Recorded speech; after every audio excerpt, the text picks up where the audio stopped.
We often ask ourselves, how will the children of Little Nightmares escape the nowhere, and even if it's possible?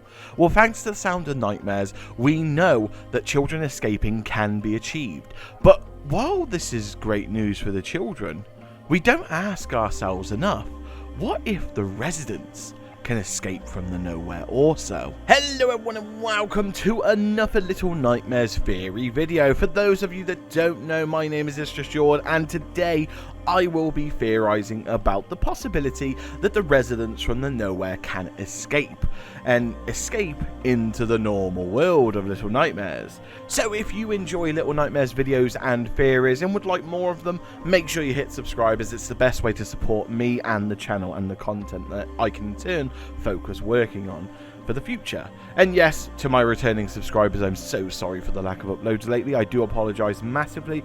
For the reason is simple, I am actually very busy with real life stuff and also working on a video game with Super Horror Bro, and of course that is glitched out. I'm the main programmer on it. We will get into details in a different video, but for now, if you did want to support Glitched Out, I would greatly appreciate it. Of course, there will be a link in the description where you can drop a follow and a wish list. It would really help us out.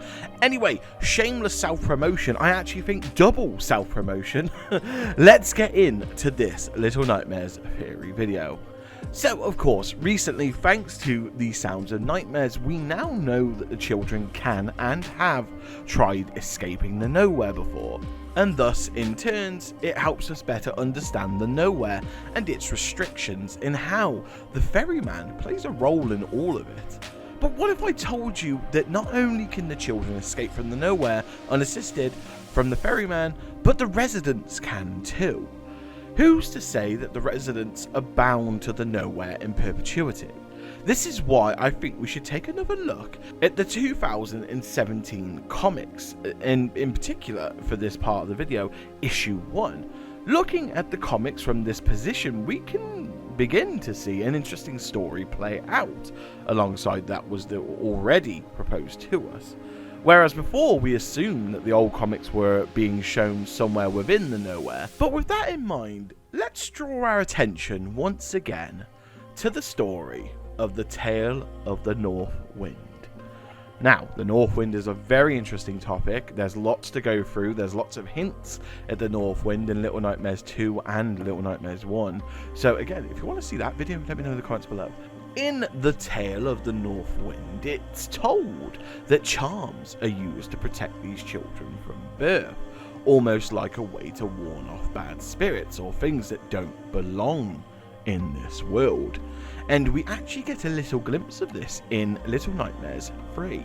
As you can see, Lo has a bracelet on his ankle, and it could again be linked to a charm of some sort, again carrying that little detail a little bit more. If we continue looking at the comics as if the story was being told in the normal world, things become much more interesting.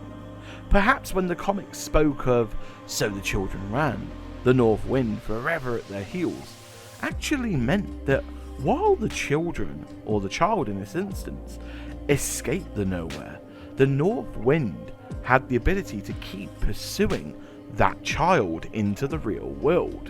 This is very interesting. If you take a look at the end interaction with the boy and the North Wind and the ferryman, when the North Wind teases the boy and invites the boy to go outside the barn, he shows that his sister is dead for so long that nothing remains but the skeleton of his sister.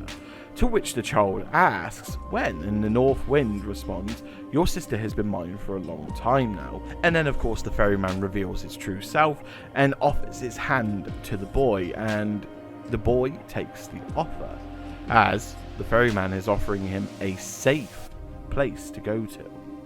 I think it's really interesting to note here as well that the comic does state that this particular winter something had changed, because of course with the boy's charm in his possession, for the longest time nothing like this ever occurred. It was just this specific winter that something changed. And again, we could speculate as to what it is, but the bigger thing here is the fact that it is possible. It is possible for someone or something of the nowhere to leak on into the real world. And I don't know about you, but that's actually quite more frightening than anything I've seen so far in the Little Nightmares world. Another way to reiterate this as well is the issue 2 of the comic, where the children are found wandering around an abandoned house, and I can't help to think that if these children we see in the comic are in the real world, again, if we have that perception of them, and they've entered into an area controlled by the residents from the nowhere, as like sort of bait, if you will, that would also mean that not only has the North Wind broke free of the nowhere, so has the Mirror Man in some sense. And when the kids start looking into the mirrors and really tangling with the nowhere and what lies beyond it while they remain in the counties or the world of Little Nightmares, they start building that bridge of a connection between them and the Mirror Man. Perhaps it's even something similar to how we see in Little Nightmares 2 when Mono travels through the TV and he can see those fleshy walls in the eyes watching him as he transfers through the nowhere. And of course, now that those children have made that connection in the comic and in that house, the Mirror Man has the ability to reach out to them, and as we see in the comics, not necessarily reach out, more like attack and take them into the nowhere. And of course, unfortunately, only one remains untouched by the whole interaction, to which the Ferryman then enters again, taking the surviving one into the moor to safety, because again, perhaps they've been somewhat marked by the nowhere as the next target. Perhaps even just for the residents, they are a target in some sense. Again, that's a little bit more speculation, but it's an interesting thought nonetheless. But what I really hate about this whole new perspective is it brings up the question again of our understanding of the moor. And again, from everything we know playing the games, we know the moor is a hostile environment. Of course, there are some areas which are great for the gnomes and stuff like that, but general rule of thumb, it's not good for us, the players, the children in the nowhere.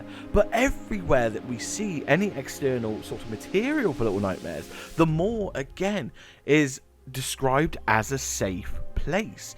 What is it keeping out? Of course, it's going to be forces that are even darker than its own.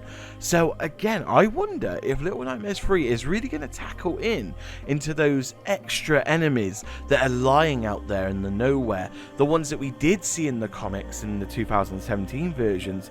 Perhaps the 2017 comics revealed a little too much too soon. Of course, they didn't know they were going to continue this series as much as they did, so perhaps this is why they didn't cover it per se. So if there is no control in the nowhere, it must be all about survival and of course escape, and not only for the children, for the residents also. And of course, for the residents to escape, I feel like their task is a little bit more complicated than the children.